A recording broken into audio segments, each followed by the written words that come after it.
Bismillahirrahmanirrahim. Dear students, Assalamu alaikum. My name is Muhammad Saeed.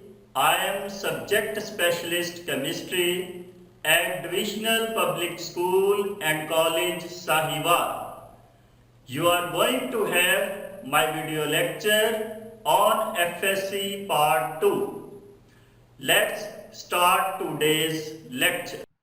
Dear students, आज हम chapter number 1 aliphatic hydrocarbon में topic alkane की chemical reactivity और उसके uses को डिस्कस करेंगे। तो आज का हमारा टॉपिक जो है वो है chemical reactivity and uses of alkanes.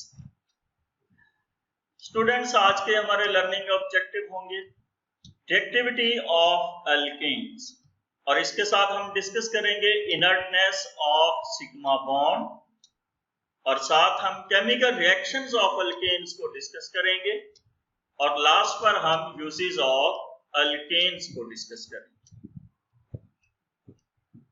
जी, तो सबसे पहले हम रिएक्टिविटी ऑफ अल्केन्स की बात करेंगे। Reactivity of alkanes, alkanes are paraffin, हम इसे अल्केन भी कहते हैं और इसे पैराफिन भी कहते हैं। इसलिए पैराफिन, पैराफिन का मतलब क्या है? Para means little, affin means affinity. Under ordinary conditions are inert towards acid, alkalis, oxidising and reducing agents. जी, अल्केन को हम पैराफिन इसलिए कहते हैं कि इसकी रिएक्टिविटी बहुत कम है। चाहे हमारे पास एसिड हो, अल्कली हो, ऑक्सीडाइजिंग एजेंट हो या रिड्यूसिंग एजेंट हो, अल्केन्स बहुत मुश्किल से रिएक्ट करते हैं और ऑर्डिनरी कंडीशंस आमतौर पर रूम टेम्परेचर और स्टैंडर्ड एटमॉस्फेरिक प्रेशर के ऊपर ये रिएक्ट नहीं करते। However, under suitable conditions, alkane do undergo two types of reaction, लेकिन दो किस्म के रिएक्शन से देते हैं, सब्स्टिट्यूशन रिएक्शंस और साथ थर्मल और कैटालिटिक रिएक्शंस, मींस जिनके अंदर हम कुछ कंडीशंस अप्लाई करते हैं, साथ में कैटलिस्ट को यूज करते हैं, तो फिर अल्केन्स हमें कुछ रिएक्शंस देते हैं। इनर्टनेस ऑफ सिग्मा बॉन्ड, ये क्या चीज है इनर्टनेस ऑफ सिग्मा बॉन्ड?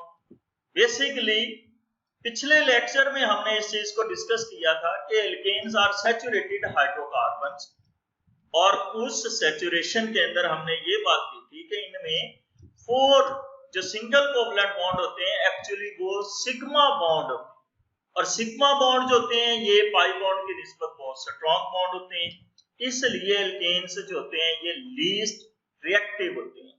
अब अगर सिग्मा बॉन्ड मौजूद है तो तब अल्केन्स क्यों रिएक्ट नहीं करते? उसकी रीजन क्या है? The unreactivity of alkanes can also be explained on basis of inertness of sigma bond. असल में इसमें सिग्मा बॉन्ड है इसलिए ये अनरिएक्टिव रहते हैं। In a sigma bond the electrons are very tightly held between the nuclei which make it a very stable bond. Basically sigma bond के अंदर हम देखते हैं कि जो ओवरलैप होती है वो बहुत मैक्सिमम ओवरलैप होती है और जो दो इलेक्ट्रॉन शेयर्ड इलेक्ट्रॉन होते हैं वो दो न्यूक्लियाई के दरमियान में टाइटली बॉन्डेड हो जाती हैं, जिस वजह से ये वाला बॉन्ड बहुत ज्यादा स्टेबल हो जाता है। अब जितना ज्यादा स्टेबल होगा उतनी ही रिएक्टिविटी कम हो जाएगी। पाई बॉन्ड के अंदर ऐसा नहीं होता, वहां पर इलेक्ट्रॉन चार्ज डेंसिटी जो होती है वो न्यूक्लियाई के अबव एंड बिलो, मींस वहां पर न्यूक्लियाइज का होल्ड इलेक्ट्रॉन्स के ऊपर बहुत कम होता है, इसलिए वो रिएक्टिव होते हैं। लेकिन सिग्मा बॉन्ड के अंदर इलेक्ट्रॉन्स के ऊपर न्यूक्लियाई का होल्ड बहुत ज्यादा होता है, इसलिए ये अनरिएक्टिव रहते हैं और ये स्ट्रॉन्ग होते हैं। A lot of energy is required to break it, definitely। जी, नॉन पोलैरिटी, तो सेकंड रीजन इसकी नॉन पोलैरिटी है। वो नॉन पोलैरिटी किस वजह से है? Due to electronegativity values of carbon 2.5 and hydrogen 2.1। अगर हम इनकी इलेक्ट्रोनेगेटिविटी वैल्यू पॉलिंग स्केल के ऊपर देखें तो कार्बन की इलेक्ट्रोनेगेटिविटी 2.5 और हाइड्रोजन की 2.1, जो कि बहुत ही करीब है। Don't differ appreciably, and the bonding electrons between carbon hydrogen and carbon carbon bonds are equally shared to make them almost non-polar। तो ये चूंकि बहुत ज्यादा डिफरेंस नहीं बनता कार्बन और हाइड्रोजन के दरमियान में 0.4 का डिफरेंस बनता है इलेक्ट्रोनेगेटिविटी का, तो इसलिए कार्बन और हाइड्रोजन मोस्टली वैसे तो ये होता है कि जिसकी इलेक्ट्रोनेगेटिविटी ज्यादा होती है उसके ऊपर पार्शियल नेगेटिव चार्ज आ जाता है, जिसकी कम होती है उसके ऊपर पार्शियल पॉजिटिव चार्ज आ जाता है। यहाँ पर इलेक्ट्रोनेगेटिविटी का डिफरेंस इतना कम है कि इनके ऊपर चार्जेस अपीयर नहीं होते, जिस वजह से ये नॉन पोलर है। और नॉन पोलर इसकी सेकंड रीजन है इसकी अनरिएक्टिविटी। जी केमिकल रिएक्शंस ऑफ अल्केन। अब हम केमिकल रिएक्शंस को डिस्कस करेंगे कि अल्केन्स जो हैं ये कौन-कौन से केमिकल रिएक्शंस देते हैं। दो टाइप हमने देखी थी कि ये सब्स्टिट्यूशन रिएक्शंस देते हैं और उसके साथ ये कैटालिटिक रिएक्शंस जो है वो देते हैं। जी कंबशन रिएक्शंस। अब कंबशन के अंदर इसकी दो टाइप्स हैं, उनको देखेंगे हम। Burning of an alkanes in presence of oxygen is known as combustion. Complete combustion of alkanes yield carbon dioxide and water molecule and heat. The amount of heat evolved when 1 mole of hydrocarbon is burned to carbon dioxide and water is called heat of combustion. तो इसको हम heat of combustion बोलेंगे। जैसा आपको पता है कि combustion जो है इसकी दो तरह से, एक कंप्लीट कंबशन है और एक इसकी इनकम्प्लीट कंबशन है। कंप्लीट कंबशन कब होती है? जब ऑक्सीजन की सप्लाई एक्सेस हो। तो ये पहली कंप्लीट कंबशन है। Methane plus O2 after reaction CO2 का मॉलिक्यूल बनेगा और साथ में वाटर मॉलिक्यूल बनेंगे। ये है कंप्लीट कंबशन की प्रोडक्ट्स। और इनकम्प्लीट, जब इनकम्प्लीट मींस ऑक्सीजन की सप्लाई जब हमारे पास लिमिटेड होगी, उस सूरत में incomplete combustion occurs in a limited supply of oxygen और air and results in formation of carbon monoxide and carbon black. तो उस सूरत में कार्बन डाइऑक्साइड नहीं बनेगा बल्कि कार्बन ब्लैक बनेगा और साथ में कार्बन मोनोऑक्साइड और साथ में वाटर। जी CH4 + 4O2 limited supply of oxygen. तो देखें यहां पर हमारे पास प्रोडक्ट में कार्बन बन रहा है, कार्बन मोनोऑक्साइड बन रहा है और साथ में वाटर मॉलिक्यूल बन रहे हैं। जी अब है कैटालिटिक ऑक्सीडेशन। कैटालिटिक ऑक्सीडेशन वैसे अगर हम कंडीशन अप्लाई नहीं करेंगे, कैटलिस्ट को यूज नहीं करेंगे तो कभी भी अल्केन्स हैं इनकी ऑक्सीडेशन मुमकिन नहीं है। तो कैटलिस्ट की मौजूदगी में हम इसके प्रोडक्ट हासिल करते हैं। Lower alkanes when burned in presence of metallic catalyst at high temperature and pressure results in the formation of useful product. तो इसको हम हाई टेम्परेचर और प्रेशर और उसके साथ किसी कैटलिस्ट की मौजूदगी में इसकी ऑक्सीडेशन करवाते हैं तो फिर हमें प्रोडक्ट मिलती है। जैसा कि फर्स्ट रिएक्शन में देखें, मीथेन हम इसकी ऑक्सीडेशन करवा रहे। कॉपर यहां पर कैटलिस्ट है। Temperature 400 Celsius temperature and 200 atm atmospheric pressure यहां पर अप्लाई किया। तो फिर जब मीथेन इसकी ऑक्सीडेशन होगी इन कंडीशंस के साथ तो फिर मीथेन ऑक्सीडाइज होकर कन्वर्ट हो जाएगा अल्कोहल में और ये बन जाएगा मिथाइल अल्कोहल।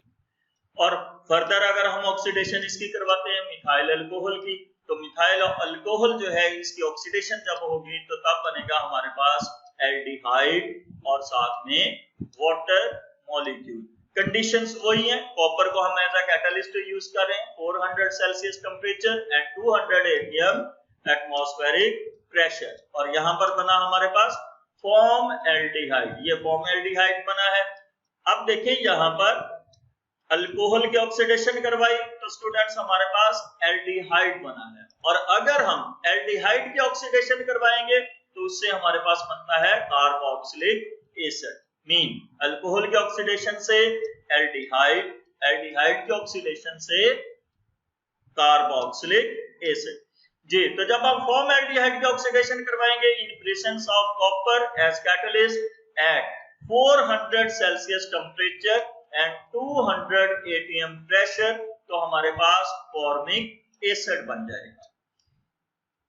जब हम फॉर्मिक एसिड की ऑक्सीडेशन करवाएंगे in presence of copper 400 Celsius temperature at 200 atm pressure, तो ये हमारे पास CO2 कार्बन डाइऑक्साइड गैस और साथ में वाटर मॉलिक्यूल बन जाएगा।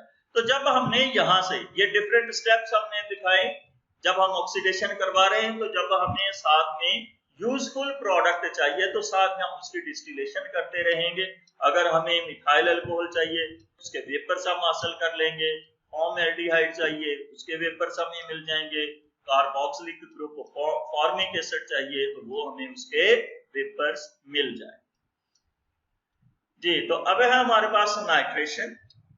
नाइट्रेशन क्या है? It is substitution reactions of alkanes. ये दूसरी टाइप जो हमने कही थी कि कैटालिटिक ऑक्सीडेशन, कैटालिटिक रिएक्शन देते हैं और साथ में सब्स्टिट्यूशन रिएक्शंस।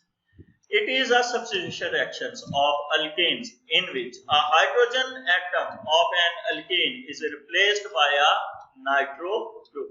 तो यहाँ पर क्या है, हाइड्रोजन का एटम रिप्लेस हो जाता है किससे? एक नाइट्रो ग्रुप उसको रिप्लेस कर देता है।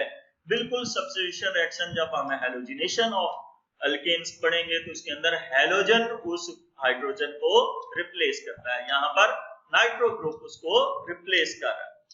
Alkanes undergo vapour phase nitrations under drastic conditions at 400 to 500 Celsius temperature to give nitro alkanes. जी, ये देखें यहाँ पर है हमारे पास मीथेन CH4 और इसको हमने रिएक्ट करवाया है। ये है नाइट्रिक एसिड HNO3, इसको हमने लिखा है HONO2 के साथ ताकि यहाँ से नाइट्रो ग्रुप की हमें समझ आ जाए। तो ये वाला जो नाइट्रो ग्रुप है जब हम इतना टेम्परेचर अप्लाई करते हैं तो सब्स्टिट्यूशन रिएक्शन होता है। तो ये नाइट्रो ग्रुप यहाँ से CH4 से एक हाइड्रोजन को रिप्लेस करता है। जब उसको रिप्लेस करेगा तो यहाँ पर बाकी CH3 बचेगा, ये CH3 और साथ नाइट्रो ग्रुप उसके अटैच हो जाता है और यहाँ से जो हाइड्रोजन निकलेगा वो इस OH के साथ रिएक्ट करके वाटर मॉलिक्यूल बना देगा। तो ये हमारे पास नाइट्रो अल्केन बनेगा। नाइट्रो अल्केन से generally find use as fuel, solvent and in organic synthesis. Organic synthesis के अंदर हम इसको यूज करते हैं, एज अ फ्यूल यूज करते हैं, एज अ सॉल्वेंट यूज करते हैं। जी, तो अब हमारे पास बहुत इंपॉर्टेंट ये लॉन्ग क्वेश्चन है, हैलोजिनेशन ऑफ अल्केन। आपने इसको अच्छी तरह से समझना है। जी, तो हैलोजिनेशन क्या है, हमने इसका मैकेनिज्म भी डिस्कस करना है, इसको स्टेप बाय स्टेप हम लेके चलेंगे। Halogenation of alkanes carried out at high temperature and in presence of sunlight. अगर सनलाइट नहीं होगी तो डार्क प्लेसेस के अंदर हम कभी भी हैलोजिनेशन जो है या क्लोरीनेशन जो है वो नहीं करवा सकेंगे। जी, तो यहाँ पर सिंपल, सबसे पहले आपको सिंपल रिएक्शन से दिखाए हैं वो सब समझाए हैं, उसके बाद हम इसका मैकेनिज्म जो होगा उसको डिस्कस करेंगे। तो स्टूडेंट्स यहाँ पर देखें, मीथेन इसको रिएक्ट करवाया गया है क्लोरीन के साथ। ये डायटोमिक मॉलिक्यूल है क्लोरीन का। ये अल्ट्रावायलेट रेडिएशन की मौजूदगी में, सनलाइट की मौजूदगी में ये रिएक्शन होता है। डायटोमिक मॉलिक्यूल से एक क्लोरीन का रेडिकल जाके यहाँ से एक हाइड्रोजन को रिप्लेस करता है, CH3Cl बन गया और साथ में एक हाइड्रोजन जो यहाँ से निकलता है वो क्लोरीन के दूसरे रेडिकल के साथ रिएक्ट करके HCl बना देता है। तो सिंपल इस बात को यूं समझे, एक क्लोरीन की एडिशन हो रही है और पेरेंट मॉलिक्यूल से एक हाइड्रोजन जो है वो निकल रहा है, मींस हाइड्रोजन कम हो रहा है और क्लोरीन बढ़ेंगे। तो सेकंड स्टेप के अंदर देखें, CH3Cl, उसी तरह से डायटोमिक मॉलिक्यूल क्लोरीन का, यहाँ से एक और क्लोरीन का रेडिकल यहाँ पर अटैच हो जाएगा, हाइड्रोजन यहाँ से एक निकल जाएगा, CH2Cl2। तीन थे हाइड्रोजन, दो रह गए, एक था क्लोरीन, ये भी दो और साथ में HCl बनता जाएगा। CH2Cl डाइक्लोमीथेन डाइक्लोराइड है ये। अगर हम इसकी क्लोरीनेशन, फर्दर क्लोरीनेशन करवाते हैं तो ये क्लोरोफॉर्म के अंदर कन्वर्ट हो जाएगा। उसी तरह से हाइड्रोजन निकल जाएगा, एक क्लोरीन उसको इसकी जगह ऐड हो जाएगा। और फर्दर क्लोरोफॉर्म की अगर क्लोरीनेशन करवाएंगे तो ये कार्बन टेट्राक्लोराइड के अंदर कन्वर्ट हो जाएगा और यूं साथ में एक HCl का मॉलिक्यूल बन जाएगा।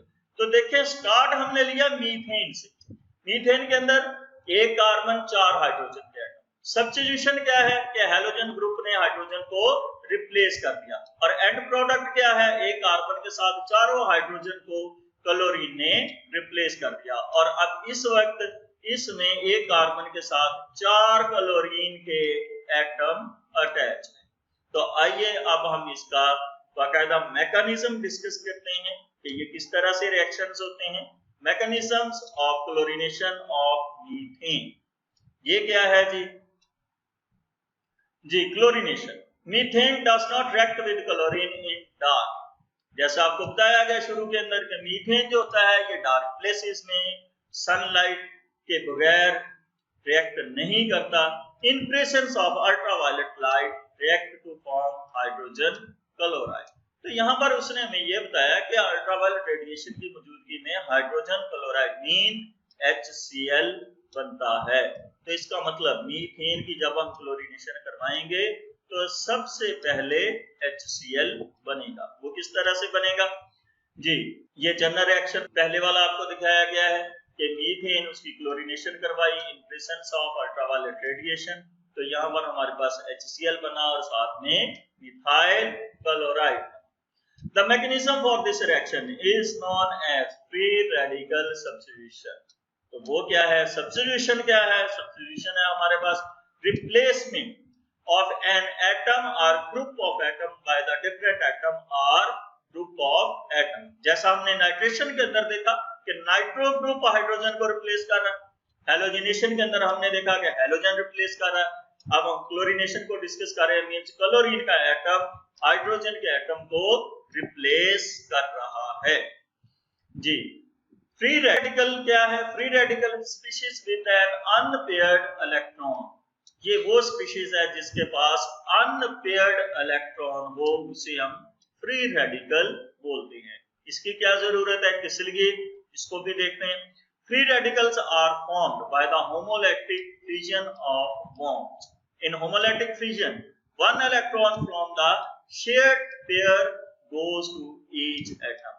होमोलैक्टिक फिजन जो होती है इसके अंदर देखें दो एक जैसे एटम जिन्होंने अपना एक एक इलेक्ट्रॉन शेयर किया है, जब उनके अंदर बॉन्ड क्लीवेज होगी तो उसका इलेक्ट्रॉन उसके पास चला जाएगा, दूसरे का इलेक्ट्रॉन उसके पास। ये होमोलैटिक फिजन होती है। इसके अंदर किस तरह से होमोलैटिक फिजन है, फ्री रेडिकल क्या है, अनपेयर्ड इलेक्ट्रॉन क्या है, इन चीजों को हमने देखना है इसके मैकेनिज्म में। देखिए यहाँ पर हमारे पास Cl2 दो क्लोरीन के एटम दिखाए गए हैं। ये डायटोमिक मॉलिक्यूल के अंदर किस तरह से शेयरिंग है। स्टूडेंट्स आप जानते हैं कि क्लोरीन जो है इसके वैलेंस शेल में 7 इलेक्ट्रॉन और इसे एक इलेक्ट्रॉन चाहिए स्टेबल होने के लिए। ये वाला जो क्लोरीन का एटम है इसके अंदर ये ब्लू कलर के साथ इसके इलेक्ट्रॉन्स दिखाए गए हैं। इनको काउंट करें तो ये कितने, ये 7। दूसरा क्लोरीन का एटम यहाँ पर क्रॉस के साथ इसके इलेक्ट्रॉन्स को मेंशन किया गया, ये कितने, ये भी 7।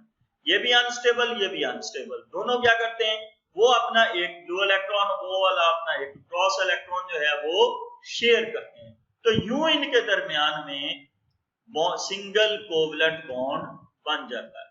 और जब इसके ऊपर अल्ट्रा वायलेट रेडिएशंस पड़ती हैं, जैसा कि आपको बताया गया कि सनलाइट बहुत जरूरी है। तो सनलाइट क्या काम करती है, बेसिकली सनलाइट ये काम करती है फ्री रेडिकल को जनरेट करती है। कैसे, जब इसके ऊपर क्लोरीन के डायटोमिक मॉलिक्यूल के ऊपर अल्ट्रा वायलेट रेडिएशंस आएंगी तो ये रेडिकल में कन्वर्ट हो जाएगा। मींस इसके अंदर जो बॉन्ड है वो होमोलैटिक फिजन की मदद से बॉन्ड जो होगा वो ब्रेक हो जाएगा।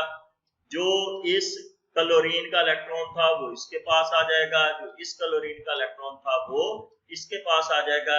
ये है होमोलैटिक फिजन्स ऑफ बॉन्ड। तो यहाँ पर ये एक रेडिकल बन गया हमारे पास, ये वाला दूसरा रेडिकल हम इन्हें क्यों कह रहे हैं, आइए इसको थोड़ा सा और देखते हैं हम लोग।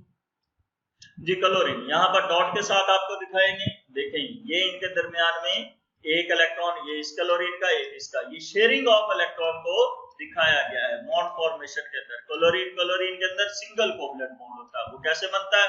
By mutual sharing of electron. तो 1 इलेक्ट्रॉन ईच एटम कंट्रीब्यूट करता है, तो फिर ये सिंगल कोवलेंट बॉन्ड बनता है। जब इसके ऊपर अल्ट्रावायलेट रेडिएशंस आती हैं तो इसके 7 इलेक्ट्रॉन अलग और दूसरे वाले के 7 इलेक्ट्रॉन जो है वो अलग हो गए। ये अब रेडिकल कैसे, इसको थोड़ा सा और देखें। Cl2 ये मैंने इसको कंडेंस डायटोमिक मॉलिक्यूल की फॉर्म में लिख दिया, अल्ट्रावायलेट रेडिएशन, और यहाँ पर 2Cl सिर्फ एक इलेक्ट्रॉन दिखाया गया। देखिए ये क्या है, ये पेयर्ड है, ये वाले इलेक्ट्रॉन ये भी पेयर्ड है, ये वाले पेयर्ड है, उनको इस फिग में नहीं लिखा गया, बल्कि सिंगल इलेक्ट्रॉन ये वाला जो एक इलेक्ट्रॉन है उसको लिखा गया। तो ये जो एक इलेक्ट्रॉन है इसके पास ये क्या है, ये है अनपेयर्ड इलेक्ट्रॉन। और स्टूडेंट्स जिसके पास अनपेयर्ड इलेक्ट्रॉन हो वो फ्री रेडिकल होता है। इसका मतलब अल्ट्रावायलेट रेडिएशन क्या काम करती है, ये डायटोमिक मॉलिक्यूल ऑफ क्लोरीन को फ्री रेडिकल ऑफ क्लोरीन में कन्वर्ट करती है। तो ये इसलिए नेसेसरी है, अगर हमारे पास क्लोरीन के फ्री रेडिकल्स नहीं बनेंगे तो फिर ये डायटोमिक मॉलिक्यूल कभी भी मीथेन के साथ रिएक्ट नहीं करेगा। हेटेरोलाइटिक फिजन, होमोलाइटिक फिजन दिखाई कि जिसके अंदर हर एटम अपना अपना इलेक्ट्रॉन ले लेता है। होमोलाइटिक के अंदर फिजन के अंदर क्या होता है, results in the formation of Cl positive Cl negative. अगर हेटेरोलाइटिक फिजन होती तो फिर क्या होता, फिर दो क्लोरीन है, दोनों ने एक एक इलेक्ट्रॉन शेयर किया था, एक क्लोरीन का एटम दोनों इलेक्ट्रॉन शेयर्ड इलेक्ट्रॉन ले जाता, दूसरा लूज कर बैठता। जो गेन कर लेता इलेक्ट्रॉन उसके ऊपर नेगेटिव चार्ज आ जाता, जो लूज कर देता उसके ऊपर पॉजिटिव चार्ज आ जाता। लेकिन जो मैकेनिज्म हम डिस्कस कर रहे हैं उसके अंदर ऐसा नहीं है, बल्कि उसके अंदर होमोलाइटिक फिजन है, रेडिकल्स बनते हैं और हर एक के पास अपना अपना इलेक्ट्रॉन मौजूद होता है। जी तो ये था हमारे पास एक कॉन्सेप्ट रेडिकल का, अल्ट्रावायलेट रेडिएशन की इंपॉर्टेंस का, कि अल्ट्रावायलेट रेडिएशन से जो है वो इतनी इंपॉर्टेंट क्यों है। तो आइए अब इसका फर्स्ट स्टेप जो है फर्स्ट उसको देखेंगे। Almost all of the products are formed by the repetitive cycle of two propagation step. हर स्टेप के अंदर, हर प्रोडक्ट के अंदर दो दो प्रोपगेशंस मौजूद है। फर्स्ट प्रोपगेशन के अंदर क्या है, फर्स्ट प्रोपगेशन में देखें मीथेन, ये मीथेन है स्टूडेंट्स, यहाँ पर H3C और कार्बन ने इस हाइड्रोजन के साथ अपना इलेक्ट्रॉन शेयर किया हुआ है, ये बेसिकली CH4 है।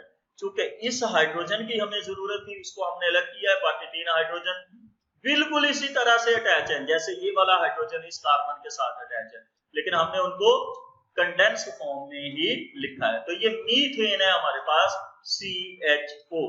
तो जब हम इसकी क्लोरीनेशन करवाएंगे, क्लोरीनेशन कैसे, क्लोरीनेशन जब क्लोरीन डायटोमिक मॉलिक्यूल के ऊपर अल्ट्रावायलेट रेडिएशन पड़ेगी तो वो क्लोरीन फ्री रेडिकल में कन्वर्ट होगी।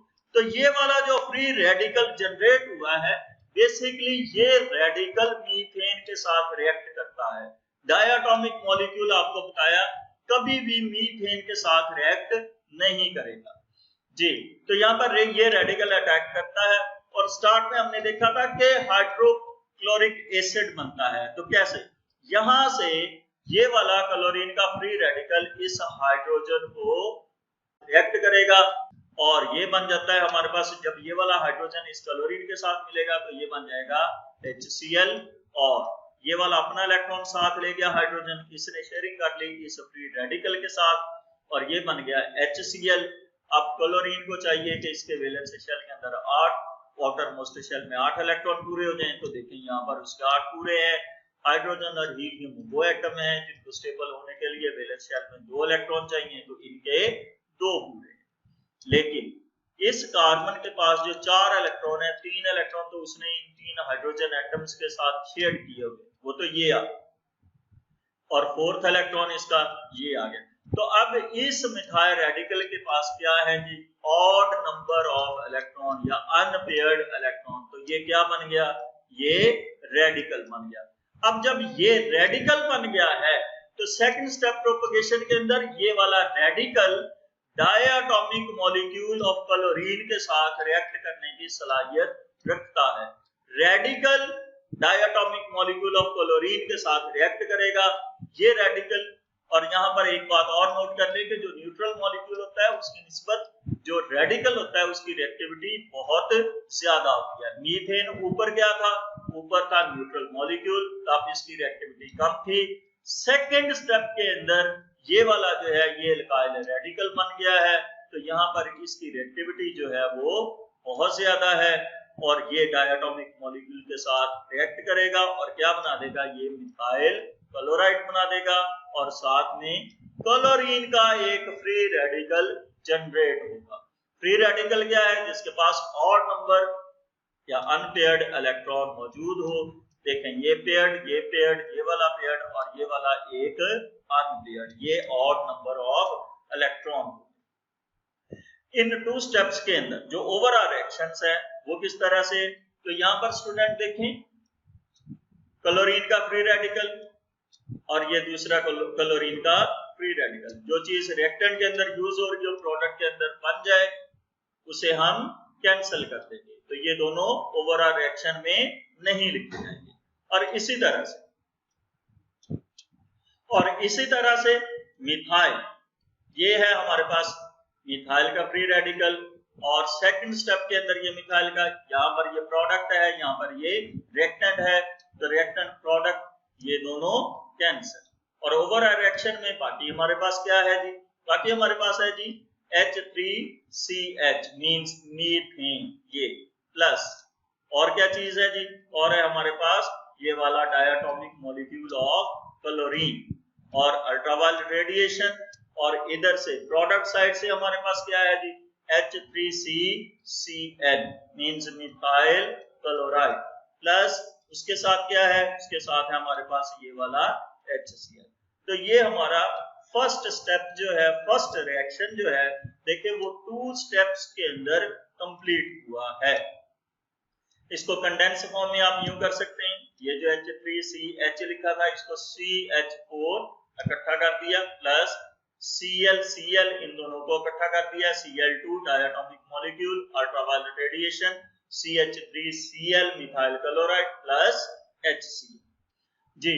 तो अब इससे फर्दर जैसा हमने स्टार्ट के अंदर क्लोरीनेशन देखी थी कि हाइड्रोजन जो है वो रिप्लेस होता जा रहा है क्लोरीन के साथ, तो जितने भी प्रोडक्ट इसके अंदर बनती हैं वो इन्हीं 2 स्टेप्स की मदद से बनती हैं। पहले स्टेप्स के अंदर HCl बनता है और साथ में फ्री रेडिकल बनता है, दूसरे स्टेप के अंदर क्लोरीन का फ्री रेडिकल और साथ में प्रोडक्ट बनती है जी। तो इसको देखें जी। तो अब है further free radical substitution reactions, वो किस तरह से हैं, तो यहाँ पर है हमारे पास मिथाइल क्लोराइड। मिथाइल क्लोराइड जो है ये रिएक्ट करेगा, बेसिकली इसके साथ रिएक्ट कर सकता है फ्री रेडिकल ऑफ क्लोरीन। तो ये फ्री रेडिकल ऑफ क्लोरीन क्या करेगा, आफ्टर रिएक्शन ये वाला फ्री रेडिकल जो होगा ये क्या करेगा, इधर से CH3 यहाँ से एक हाइड्रोजन को हाइड्रोजन के साथ रिएक्ट करेगा, उसको रिप्लेस करेगा और क्या बना देगा HCl। यहाँ से जब एक स्टूडेंट सा हाइड्रोजन निकल जाएगा तो कार्बन के पास एक अनपेयर्ड इलेक्ट्रॉन बच जाएगा। यहाँ से CH3 था, एक हाइड्रोजन निकल गया तो ये बच गया CH2 और ये Cl और साथ में ये एक इसका अनपेयर्ड इलेक्ट्रॉन। अब ये क्या बन गया, ये रेडिकल बन गया। तो ये वाला जो रेडिकल बना है ये डायटोमिक मॉलिक्यूल ऑफ क्लोरीन के साथ रिएक्ट करेगा, तो उसके साथ रिएक्ट करेगा तो अब क्लोरीन रेडिकल की यहाँ पर एडिशन हो जाएगी, वो उसके साथ सिंगल कोवलेंट बॉन्ड बना लेगा और ये बन जाएगा CH2Cl2 प्लस, यहाँ से एक क्लोरीन इधर ऐड हो गया और साथ में एक रेडिकल जो था क्लोरीन का वो इधर हमारे पास रह गया। तो देखिए ये वाला जो एक रिएक्शन है ये 2 स्टेप्स के अंदर ही कंप्लीट हो रहा है। लेकिन इसमें देखिए जब हमारे पास न्यूट्रल मॉलिक्यूल ये है तो तब हमारे पास क्लोरीन का फ्री रेडिकल है और जब हमारे पास ये फ्री रेडिकल है तो तब उसके साथ रिएक्ट कर रहा है डायटोमिक मॉलिक्यूल ऑफ क्लोरीन, तो ये हमारे पास डाइक्लोरोमीथेन बन गया। अब डाइक्लोरोमीथेन ये वाला जो है इसके साथ रिएक्ट करेगा क्लोरीन का फ्री रेडिकल, इसके साथ डायटोमिक मॉलिक्यूल रिएक्ट नहीं कर सकता। तो जब फ्री रेडिकल इसके साथ रिएक्ट करेगा तो यहाँ से एक और हाइड्रोजन को रिप्लेस कर देगा, उसको ले लेगा और वो बना देगा HCl। तो यहाँ से एक हाइड्रोजन और कम हो गया। जब हाइड्रोजन यहाँ से एक और कम हो गया तो कार्बन के पास एक अनपेयर्ड इलेक्ट्रॉन आ गया और यूं ये वाला डाइक्लोरोमीथेन जो है ये उसका फ्री रेडिकल बन गया। तो डाइक्लोरोमीथेन का फ्री रेडिकल जो है ये रिएक्ट करेगा डायटोमिक मॉलिक्यूल ऑफ क्लोरीन के साथ और तब उसके साथ रिएक्ट करके ये बना देगा क्लोरोफॉर्म मीथेन ट्राइक्लोराइड इसको कह सकते हैं और साथ में क्लोरीन का फ्री रेडिकल बन जाएगा जी। उसके बाद अभी फर्दर इसके सब्स्टिट्यूशन रिएक्शंस पॉसिबल हैं कि जब तक हाइड्रोजन मौजूद है तो तब तक हैलोजन उनको रिप्लेस करता रहेगा और प्रोडक्ट बनाता रहेगा। अब क्लोरोफॉर्म के साथ रिएक्ट कर रहा है फ्री रेडिकल क्या करेगा, हाइड्रोजन को फिर से रिप्लेस करेगा और बना देगा HCl और यूं ये हमारे पास मीथेन ट्राइक्लोराइड का फ्री रेडिकल बन जाएगा। अब जो हमारे पास मीथेन ट्राइक्लोराइड का फ्री रेडिकल बना है ये डायटोमिक मॉलिक्यूल के साथ रिएक्ट करके एंड प्रोडक्ट हमारे पास कार्बन टेट्राक्लोराइड की बना देगा और साथ में क्लोरीन का फ्री रेडिकल जनरेट करेगा जी। तो स्टूडेंट्स इसमें आपने ये देखा कि सबसे पहले फ्री रेडिकल जनरेट्स होते हैं। फ्री रेडिकल जब जनरेट हो जाते हैं तो वो मीथेन के साथ रिएक्ट करते हैं और सबसे पहले HCl बनता है और मीथेन का रेडिकल जो है वो बाद में स्टेबल जी। इसके लिए कुछ कंडीशंस जो ऊपर नहीं मेंशन की गई लेकिन ये बहुत जरूरी हैं, वो है अल्ट्रावायलेट लाइट और एक्सेस ऑफ क्लोरीन जी। यूजेस, तो स्टूडेंट्स अब हम डिस्कस करेंगे uses of methane. Methane is used as a fuel and as an illuminating gas. Methane को हम घरों के अंदर CNG स्टेशन के अंदर एज अ फ्यूल यूज करते हैं जी।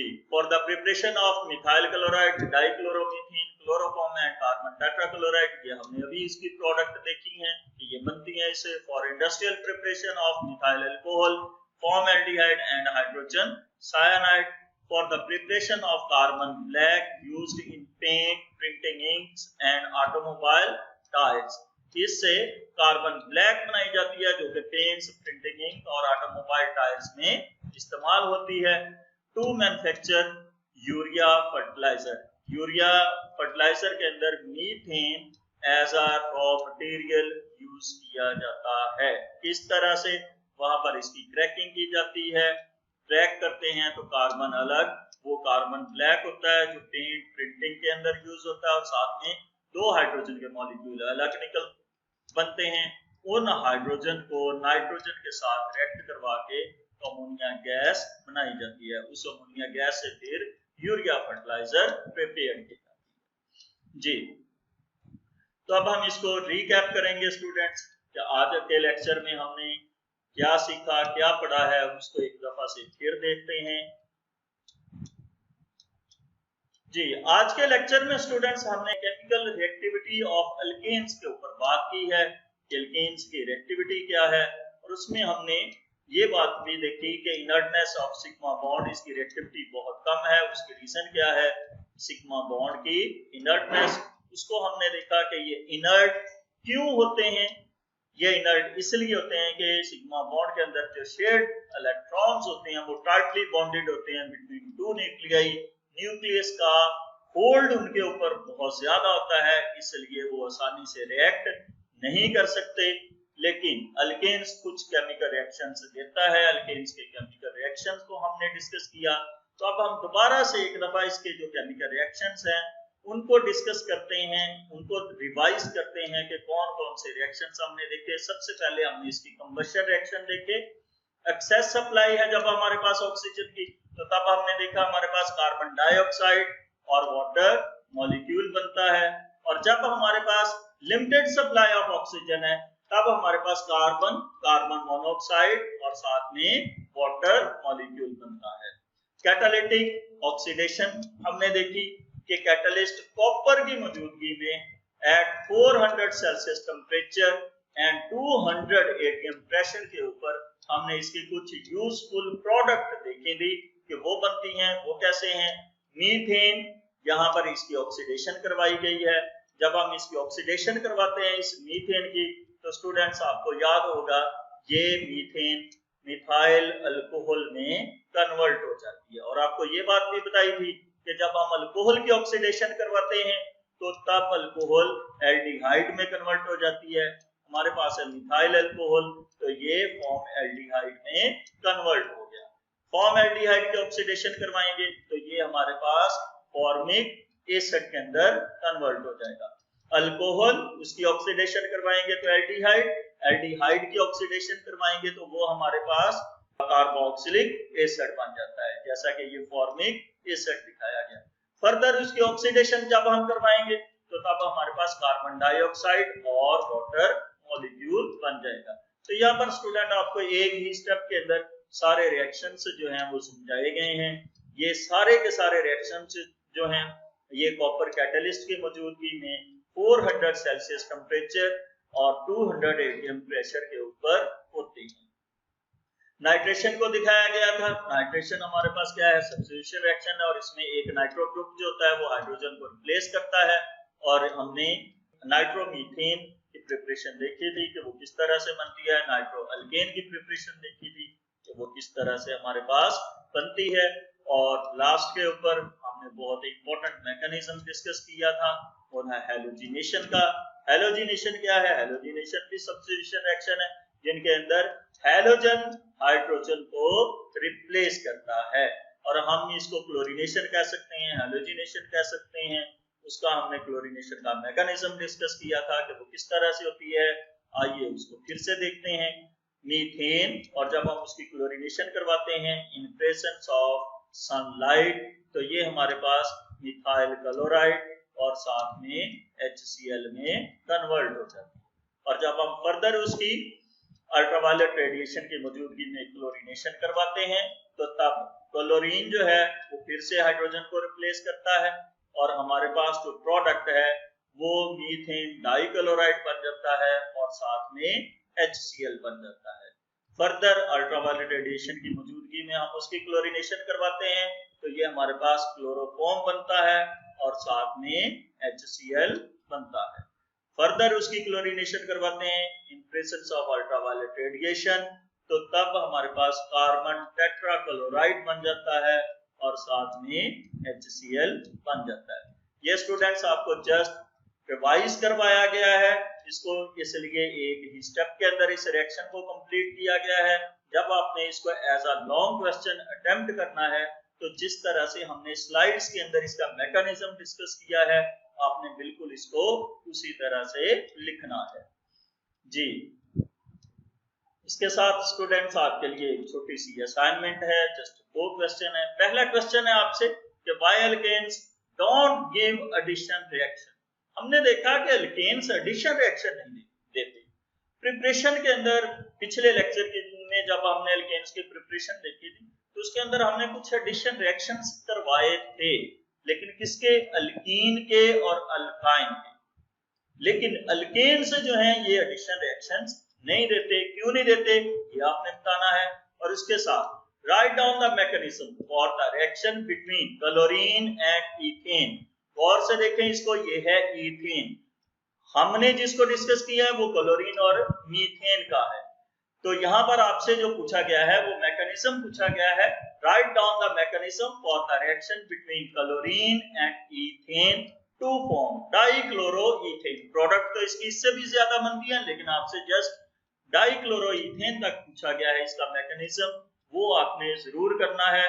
और जो मीथेन वाला मैकेनिज्म है उसको भी आपने राइट करके देखना है और उसको अच्छी तरह से समझना है। जब आपको उसकी समझ आ जाएगी मीथेन की क्लोरीनेशन की, तो आप इथेन की क्लोरीनेशन जो है वो भी आसानी से करवा सकते हैं। तो इसको आपने जरूर करना है जी। तो स्टूडेंट्स ये था हमारा आज का लेक्चर।